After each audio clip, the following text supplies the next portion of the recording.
Wildflower Festival, Dallas, Texas. Coming up next, we're going to catch up with Nile Rodgers of Chic and one of the biggest Motown selling acts, the Commodores. Nile, it's a pleasure to have you here this evening. I know you're going to be headlining the Wildflower Festival here in Dallas, Texas, but I really wanted to chat with you about a number of things. I know that you have just completed a biography, and I just want to know a little bit about the journey that you went through in writing that book, and why now? Well, the easy question is the journey. This is the single hardest thing I've ever done in my life.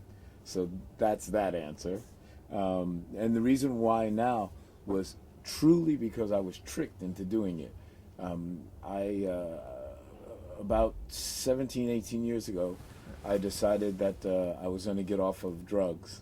The rock and roll lifestyle was slowly robbing me of my taking ability, its toll. Yeah, to play music, and I didn't want to lose that. So I disappeared from the New York scene, which I was a part of. And what had happened is that a friend of mine, who was when I knew him, he was the editor of New Yorker magazine, and then he had since become a literary agent, unbeknownst to me. So I go to this party, big rock and roll party. We're hanging out, and he says, "Niall, you should do a book." And I said, "What should I? Niall at a big rock and roll party? I don't know. Maybe. What do I want to do a book for?" And he says, "No, because you have really great stories." And he says, "And I know half of them, and the world would be interested." I was very reluctant, but then I remembered that rock and roll authors, they never write their own books. I said, "Sure, this is great." And then he says, and this was the tricky part, he was really slick. He says, so why don't we do this? Let's try a test. And he says, I want you to answer these 20 questions. And he says, I want you to answer them just as if you were doing an interview. I want you to look at them, proofread them, edit them once, and don't read them after you edit them. Correct. And then he hired a professional writer. Okay. Asked the professional writer had the professional writer ask me the same 20 questions. Then the professional writer wrote his answers. And then my now agent, bound both copies together and sent them to me and said, which one of these do you like the best? Really? Wow. And of course, mine sounded like me. And I didn't realize that I could write. I was just talking. Sure. And what happened is that I found something really interesting about myself, that when I stopped talking and I wrote, the answers got a lot clearer. They had a hell of a lot more depth because I wasn't trying to entertain a room full of people. So sure. the rock and roll stories that are usually funny were a little bit more poignant and touching. So the next thing you know, 4 years later, I have a book. Wow. Okay, it's the early 70s. Where are you at? Where'd you get your start? I started with Sesame Street. I started with Sesame Street the second year that they were a television show, and I went on the road because the they were actual popular. Sesame Street. Yeah, the actual Sesame Street.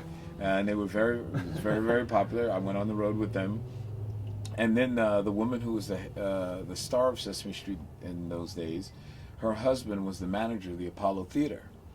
They needed a guitar player because Carlos Alomar left the Apollo Theater to join David Bowie's Young Americans. Okay. And she says, I have this guy. He's got weird hair, but he really can read music and he really can play. I auditioned. I got the job, and then the Apollo Theater, my very first show, they tricked me. Wow. Okay. I did Screaming Jay Hawkins, and I didn't really know his routine. I knew his name, but I didn't know his shtick. You don't have to, but you better.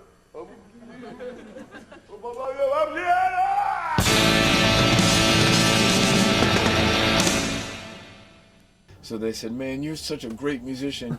You don't even have to make rehearsal, man. You just show up for the gig. Anyway, I showed up. I just showed up, and I didn't notice that they had wheeled in a coffin on stage right. Oh, wow. And the conductor starts off the music, bump, bump, bump, bump.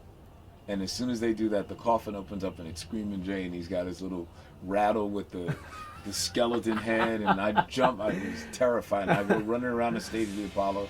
The whole audience cracked up. I was terrified, and then all of a sudden I realized that the entire place was in on it. And that was my initiation to the Apollo Theater. Wow. And I spent the next year of my life playing with everybody from Aretha Franklin to Parliament, Funkadelic, James, everybody. Everybody. Is that where you met Edwards, Mr. Edwards? No, I knew Bernard before You knew that. him before that, Yeah, okay. I had gotten, I knew Bernard from my neighborhood, and my girlfriend introduced me to him. He lived exactly 1 block away from me. And I used to see him walk around the neighborhood, but we never really spoke. And then we met on a pickup gig, and we were inseparable after that. Okay. Formation of Chic. Yeah, that was interesting. So Bernard was the band leader of an R&B group called New York City. And we were New York City's backup band, so we called ourselves the Big Apple Band. We were doing a gig in London. I had gotten robbed. They had stolen my luggage, and it had my passport in it. So I was stuck. I was stranded in London over the weekend, and the guys left me. It was no big deal. I had a great girlfriend. I stayed with her, and she took me to see one of her favorite groups called Roxy Music. And I never heard of Roxy Music at the time. And Roxy Music was playing at a joint called the Roxy Theater. And I walked into the Roxy Theater with Roxy Music playing, and the audience looked like Roxy Music. They were all beautiful and decked out like you. And I was like, wow, what is this? Like him. I'd never seen anything like that. And I coined a phrase in my head. I said it was a totally immersive artistic experience in music. Wow. Because I had never seen that before. It was like going into a museum. And you know, regardless of what city the museum's in, if they have an exhibit like the King Tut exhibit, you could be in Austin, but you close the doors and you feel like you're in ancient Egypt. Wow. That's what Roxy Music felt like. They closed the doors of the Roxy Theater, and I was with Roxy Music with their beautiful people, and I went, wow. How do we do that in R&B? And that was the beginning. That was the embryonic concept for Chic. And then it sort of germinated over the next few months. After we started to hire the different people to join our band, when we got to our keyboard player, he was good friends with a guy named Ace Frehley, and Ace Frehley had a band called Kiss, and Kiss wasn't signed yet. And he took us to see Kiss, and that sealed the deal. They came out with the makeup, the fans were, I was like, these guys don't even have a record deal, and they're doing the totally immersive artistic experience in music. So Roxy Music and Kiss. These are some of your early influences, huh? No, that's with Chic. So what we did was we figured out, how do we take those two acts, fuse them together as an R&B act, because they were clearly rock acts. What would that look like as a black rock band? So we tried that. It didn't work as a rock band. And then this guy named Walter Murphy did a disco version of the Fifth of Beethoven. He called it A Fifth of Beethoven. And he called himself Walter Murphy and the Big Apple Band, basically taking our name, forcing us to shift our name. And we changed it to Chic, and then all of a sudden the whole concept came together. Sure. We put on the suits and the ties and became like bankers and stockbrokers, pretending to be from France, and there you go. Wow. Le Freak. I know there's a little story to how you came up with the idea for the song Le Freak. So. This is the simple story. Right. We were invited to see Grace Jones perform at Studio 54. It was 1977. Going into 78, she wanted us to produce her next album, and she told us to tell the people at the door that we were personal guests of Grace Jones. Personal guest, Grace Jones, Studio 54. It's the late 70s, right? New Year's Eve. Wow. Try that rap on a door, man, and not be a person who's well known. We tried personal guest. The guy slammed the door in our faces and told us to F off. Oh no. And we went home and we started writing this groove, and we were going, F off, F Studio 54.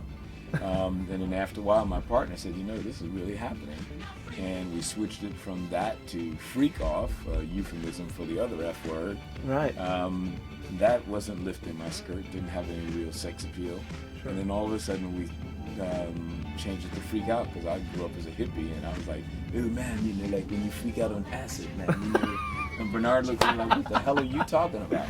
And then I quickly got my black musician's card and said, no, man, when you're freaking out on the dance floor, you got a nice girl. And he was like, oh, okay, cool. And then there's a new dance called The Freak. So basically we fashioned the record after Chubby Checkers, Come On Baby Let's Do the Twist, and another song by Joey D and the Starlighters called The Peppermint Twist. And basically that's what it was. It started out as a protest song, and then it turned into a song about how to do this brand new dance called The Freak. Le freak, c'est chic. Freak out. Freak out. Good Times. Did that come about afterwards? Oh yeah, that Okay. was the follow-up. A few years later. Yeah, Okay. 1 year later. 1 year later. Yeah, we used to stagger our albums. They were one every year. So Le Freak came out in '78, and Good Times was the summer of '79. So you're just, Chic is on fire at this point, or this is we're okay? Yeah. hot as a pistol. And Good Times was because we were suffering the greatest recession since the Great Depression in 1979, and we kept thinking about the Great Depression, and Chic, believe it or not, we consider ourselves a retro band. I mean, we used to think of ourselves like Cab Calloway and stuff like that, and artists like that, but we didn't do it in such an obvious way that Dr. Buzzard and the original Savannah Band did. We didn't do that. So we ripped off the Al Jolson thing. The stars are gonna twinkle and shine this evening about 8:45. So we said, let's get together. How about 9:45? Sure. So Good times. we did that thing, and we wrote Good Times and Clams on the Half Shell Roller Skates. It was all about the 1920s. And Wow. Could you foresee at the time that this would be hugely sampled, or that? oh no, there was no such thing as sampling. Of course. Good Times was the first record that was sampled that actually became a hit. There were probably some other underground records that were sampled because we did a version of that ourselves that we would sell to DJs, but it was just merely for consumption by the DJs. We didn't have any labels or anything like that. We were just, music guys who like to make breakdowns. But when we heard it with Good Times, we actually heard somebody took our record and went and played it over. So it was like, wait a minute, you can't. That's copyright infringement. I can't take Star Wars and cut out a scene and go make a music video from it. Right. Tell me about what it was like producing for David Bowie, and how that project came about. I met David at an after-hours club one night. We started talking.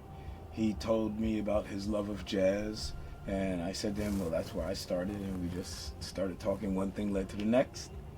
A few months later, we had Let's Dance Time. It was great because Chic had been dropped from our record label. David Bowie, believe it or not, had been dropped from his record label. So we did the record on our own. We had nobody to report to. So we just made it ourselves in a record, 17 days. Incredible. Mixed and done. 17 days, David Bowie and Nile Rodgers. Yeah. Wow, very interesting. One of the biggest What was records of my the creative process? Well, I mean, with Bowie coming in, were you like, at that time, and you were already very, very well known for your work, but did you still feel like you had to hold yourself up to a certain standard, or was there none of that was involved in the creative Bowie. process? Yeah. I make records for the artist. I serve the artist. I serve the project. So I'm working with Bowie. I have to become Bowie's producer. If I don't add anything to his life, there's no reason for me to be there. If I don't make a difference, what's the point? You could just get anyone or someone else, or get someone who does add something to his life. I believe David felt, and I certainly felt, that I added a great deal to his life, and it's the biggest record of his life, so the proof is in the pudding. Okay, after working with David Bowie, what happened? How did the whole Madonna thing and producing Like a Virgin, how did that come about? A similar situation. I met her at a nightclub. We hit it off. After 3 weeks of convincing, and she was a very powerful convincer, she talked me into doing Like a Virgin. It didn't take that much convincing. Well, at first it did, but then she's Madonna. I mean, look at her. She's probably the only artist alive right now that's her age that can compete with younger artists. Sure. She's the only one left. But isn't it amazing, it's like back then, I mean, Madonna was looking up to you. Unknown. You're a huge producer. You're still a huge producer. She was unknown, basically. There's a famous shot of Madonna and I sitting in the middle of Madison Square Garden at a Duran Duran concert, and no one is paying any attention to her. We're just sitting there, she's like this, and there's millions of people Less than 6 months later, she was headlining Madison Square Garden, and it was absolute pandemonium. Wow. Wow. Very, very interesting. After working on those two albums, what was next for you after that creatively? What was there a different direction you wanted to go in after working with Bowie and Madonna? Was there some other type of Well, direction? I had a really long, successful run with Duran Duran. That's my most successful long-term relationship was with Duran Duran. But you failed to mention that even before that, I did Diana Ross's biggest record. I did Sister Sledge's biggest record, wrote We Are Family, and Upside Down and I'm Coming Out. So I've had a great career, and now I'm in a phase of my life where I have yet another career. Now that I've written the book, it seems like people respect me as an author. So I'm already writing another book and 2 Broadway shows. One of them, I'm the composer and the lyricist. The other one, I'm the composer, the lyricist, and the playwright. Wow. Exactly. You didn't expect all this to come from the book, and now, I didn't even want to write the book, let alone Sure. become a writer. And I think that the reason why I guess the way that I've learned to write is a little over a year ago, I was blindsided by very, very aggressive cancer. And I was frightened, as one would be. And I started a blog, and I started writing every day. I've written more than 500 blogs. I don't miss a day. I don't care where I am in the world. I write the blog right tonight. As soon as I finish, I'm going right to my hotel. So Walking on Planet C? Yeah. Walking on Planet C? And I will write my blog. I'll talk about being in Texas. I'll talk about flying from Curacao, losing my good friend Donna Summer to cancer, losing MCA Adam from the Beastie Boys to cancer. It's a horrible disease, and I'm still fighting. Well, you mentioned in the book about in rock and roll, and you said something about death being all around you.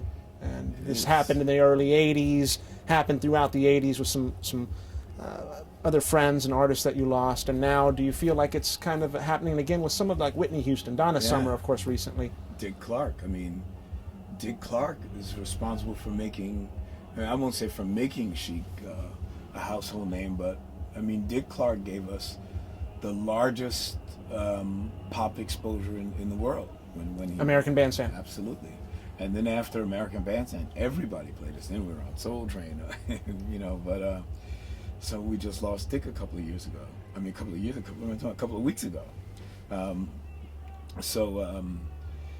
Yeah, it does feel like it's a concentrated period of loss.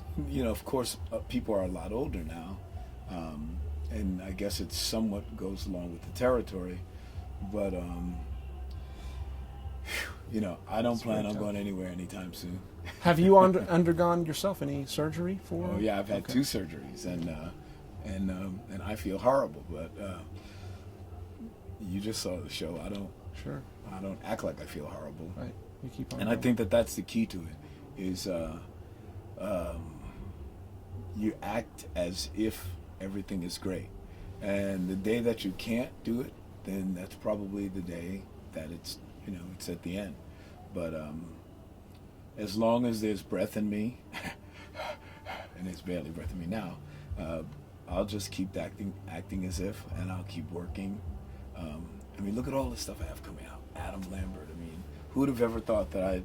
That's who you're working with right now, Adam Lambert. Yeah, I just finished, and the record is he's probably going to be #1 next week. Who would have ever thought that at my age now I'd be working with artists that are less than half my age and are in the same position that I was in when I started.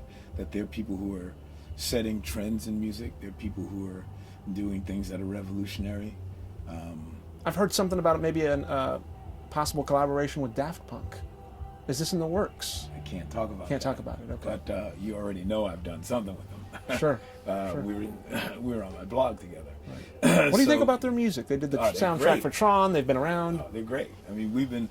It's funny, my blog today was about Donna Summer, and there's so many artists in my life that I've tried to work with over and over again, but just because of circumstances, things don't work out. They're on a schedule, I'm on a schedule, Daft Punk, man, Guy-Man and Thomas. I mean, we've been talking for years, and the next thing I know, they show up at my apartment in New York City, of all places.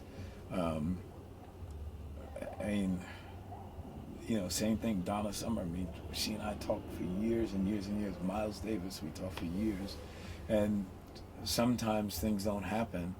But with Daft Punk, something happened. I'm not saying what, but something. We'll have to wait on that one. I can tell you, it's amazing.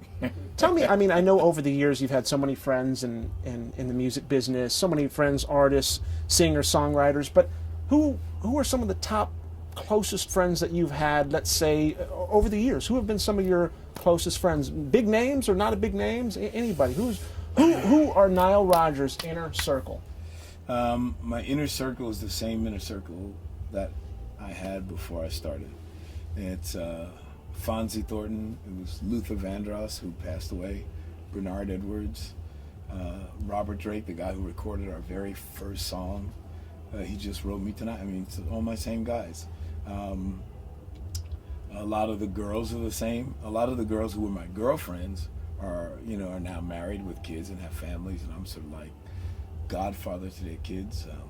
There's no one that was in my life that's not in my life now. Very few people are my enemies. I don't have anybody that I have any ill will towards. So it's weird to have all my old girlfriends that are like there. Some of them are best friends. I mean, literally, 3 or 4 of them are absolute best friends. Does the phone ring though, and it's like Deborah Harry or Madonna calling to say, hey, what's going on? What are you up to? All the time. No. Okay. My answering machine. Matter of fact, I record my answering machine because it's so great. It's like every day. It's like, nah, darling, it's David here. David Bowie. Right. Yeah. It's like, Nile, it's Anita Baker. I want you to come and play on my record. I need that song. Last week who called? And then we had a storm and my answering machine was erased. But it was Ellie Jackson from LaRue. It was Mark Ronson. It was Anita Baker 3 times. Is this like an old 80s answering machine that you're talking, like an actual tape? I like that. The guy likes old stuff. That's cool. No, that's people great. Love it. They love it. It's That's got great. The mechanical voice and everything. It's like click, click. What does that feel like? I mean, do you ever wake up and you think, gosh, I've made all this music and I know all these people, and you're still so relevant, you're still on top of things, people come out to see you. I mean, what does that feel like to be Nile Rodgers? It's just my job. It's like a job. The job that I did tonight is it's the job. It's the job. It's the gig. It's just that I have more songs now. Correct. Every year I have another song. So no, it's cool. I spoke to Jackson Brown day before yesterday. Peter Gabriel is one of my dearest friends in the world. The guys from InXS. Duran, we talk on Twitter all the time. Duran. Debbie Harry, I was just at a party with her the other day. She looked beautiful too. I read that you guys were pretty close. Yeah, so. yeah. Okay. We were at a party. Who else? Everybody who was my friend is still my friend, except for the ones who passed away. And spiritually, to me, they're still my friends. I still, even though being diagnosed with cancer, having very close friends of yours pass away, do you still feel blessed by the music? Yeah, I have the best job in the world, man.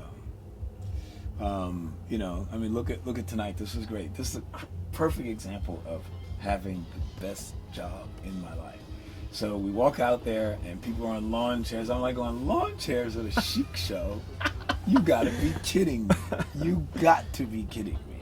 And they're like, and I was like, no, I'm not having it. You were getting up, you were gonna dance, and next thing you know, you saw good times. We have 100 people on. It was like the stage. I was like, oops, this stage wasn't built for that, but it was great. I gotta ask you, I don't know, are you married or were you ever married? No, I've never been married. Never been married. I was that close, and the girl that I almost married, she and I are best friends, and 3 of the girls that I used to absolutely love and adore are her best friends, and we're all good buddies together. Any kids? No. From previous relationships? No. No little Nile Rodgers Jr.'s running around here or there? No? Wow. No, I'm No accidents over the years No. either. no. Amazing. I'm believe it or not. Do you think about kids? Have you? Sure, I'm sure I you've have thought a about charity. it. I have a Sure. charity, and my charity is a course. children's charity. So I have hundreds of kids, and And that's the We Are Family. We Are Family Foundation. Yeah, and I know them all, and I love them all. And we talk all the time. That's great. I get to change their lives. They get to change my life.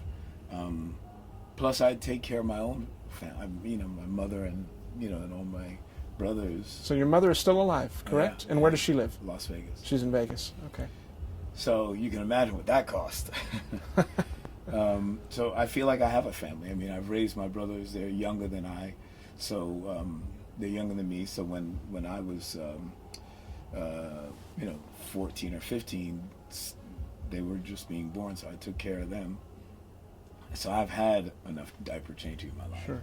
What does Nile Rodgers want to accomplish that you haven't accomplished? Is there something out there in music or in any other area of your life, some other interest? There's something that you want to do and you haven't had the time to do it. What is that? No, it's not the time, but it just hasn't happened yet. But my Broadway shows, the second one, I'm positive is going to Broadway. Like it's not even a question.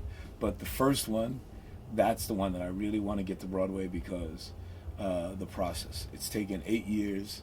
I was literally hired as a composer and a lyricist, and then somehow the producers gave up on us, and I kept thinking to myself, this show is great. How could they give up on us? It's actually great. And now we've won every award that we've applied for.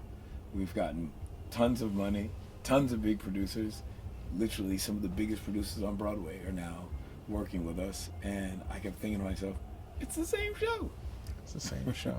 Wow. Besides Broadway, though, I know you do something with video games, I've heard, which amazes me that this guy has something to do with making music for video games. I own the #1 label in the world for video games. Tell me a little bit about that. It's called Something Else Music Works. I started it exactly when David Lee Roth did his third, or maybe it's fourth solo album. David was now going completely independent. He had left Warner Brothers. He had done his last solo record with Warner's, and he asked me for the money to do the record. I gave him the money, and then I also signed a video game called Resident Evil. And, We've all heard of that one. There's a movie, I think, right? Did they do a movie on that? They did 3 movies or something like that, right? We're at least Resident Evil 4 or 5 Wow. at this point. Because God knows how many Resident So I got to Evils know. I got to know. Are you financially? Do you do better with your royalties, or you do better with the current crop of video game soundtracks and the music that you do for that? Always better with my royalties. I mean, Sure. I You've got so much a catalog of work. yeah. I mean, But see, I don't know enough about that. I've heard people say, oh, well, I collect like a nickel or I collect a dime every time it's played. I don't know enough about how that works, but with you, I know you're probably in total control of everything. no, not really. But even if I were only getting pennies, Like a Virgin is 28 million at this point. Let's Dance, I don't even know how many millions. Incredible. We Are Family, Le Freak is that Atlantic Records only has one triple platinum single, and that's Le Freak. Amazing, huh? Yeah, so my catalog is incredible, and every year there's someone covering it. And now with sampling, every year 50, 60, 70 covers. Because now what they do is they do compound sampling, where they'll have, like, if you listen to the new Black Eyed Peas record, I have 2 songs on there. 2 songs produced for the Black Eyed Peas. Well, 2 songs that they sampled. 2 songs that which they is sampled. actually even better because I don't have to do any work. I've already done the work. You've So already you just done the get work. Clean money. So Black Eyed Peas sample you, Right. and you kick back. Yeah, and I have a tax issue now. I want to ask the government, why is that not considered? Definitely. Why isn't that considered passive income? Uh-huh. I want to throw out. I got to do this. I want to throw out a few groups, bands, artists out at you. Just some random names, and you can just tell me really quickly if you like them, if you know who they are, if you know the artist, if you like their music, whatever. I'm gonna throw one out at you. Sarah Brightman. Oh, I love Sarah Brightman. Matter of fact, I wrote a song called Spacer for a French artist named Sheila B. Devotion, huge platinum record. It was based on Sarah Brightman's I Lost My Heart to a Starship Trooper. I know that one. Wow. Andrea Bocelli. Oh, Andrea, it's like my man. Yeah, I have a fairly good history with a lot of Italian artists. I do work now with people, as a matter of fact, for the last few years, I've been trying to work on a project with Maestro Ennio Morricone to do a combination film and video game, because he's one of my favorite film composers. Wow. New Order. New Order is very cool. I don't have a relationship, but always dug their music. I saw something about you and Johnny Marr, and I know that he's got... Yeah, Johnny and I just worked together. He played with Chic in Manchester, and we're going to be playing in Manchester again in a few weeks. If Johnny's in town, I am sure he will play again. If not, his son, who he named after me, Nile, will play with us. Oh, there you go. Johnny Marr named his child. Okay. Pet Shop Boys. Pet Shop Boys are great. They're still around. I know. We did a gig with Pet Shop Boys, and it was great. Awesome. I don't have the kind of relationship with them, obviously, that I would because of Duran Duran, but... Depeche Mode? Depeche Mode. I did a record with Depeche Mode. I did Route 66 with Depeche Mode. That's how I hooked up with the B-52s. Yeah, so Depeche Mode are great. Really great. What about, of course, Prince? Is like Prince on your speed dial? You'll talk, Prince is my hero. He's my man and my friend. I love Prince. Wow, very interesting. What else? Anything besides music? I know music is, and we love music, and it's so intricate in everything that you do, and you talked about your Broadway shows, but is there anything that Nile Rodgers does that spiritually means a lot to you that's outside of music? Is there something else? My charity. We are Family Foundation. We've already positively affected, the last time we did a count, it was more than 6 million people. Our programs are incredible. We've built schools all around the world, Africa, Nepal, Nicaragua. Amazing. So your charity work is what really... Oh, it's unbelievable. And it's all the kids that I work with doing that program. They're all my kids. We're all on a first name basis. If I live long enough, I'll know the next president of Colombia, because they're all going to be my kids. Sure. So he's just not just a big record producer, he's a humanitarian as well. Amazing. I got to ask you this. This has been debated about, and I'd like to hear your personal opinion. Vinyl versus MP3s. Oh, come on. It's not even a question. There's no one who would say MP3s are better. Not even a person. That's what I'm saying. There's not even a person who grew up only with MP3s that would listen to a record and then listen to an MP3 and go, well, the MP3 is better, even though they're used to it. They would never. Records, it's magic. It's great. It's a whole different experience. Even having the whole something to take home with you, something different. To put on the wall. I mean, you can hold it. It's a record. Well, so. that in and of itself is different. But I'm just saying, just even the quality. There's something magical about hearing vinyl. There's nothing like it except hearing master tape. Master tape. Which is really amazing. Nile, I know we have to wrap it up. You're the best. It's so nice to meet you, and thank you for the time. Thank you.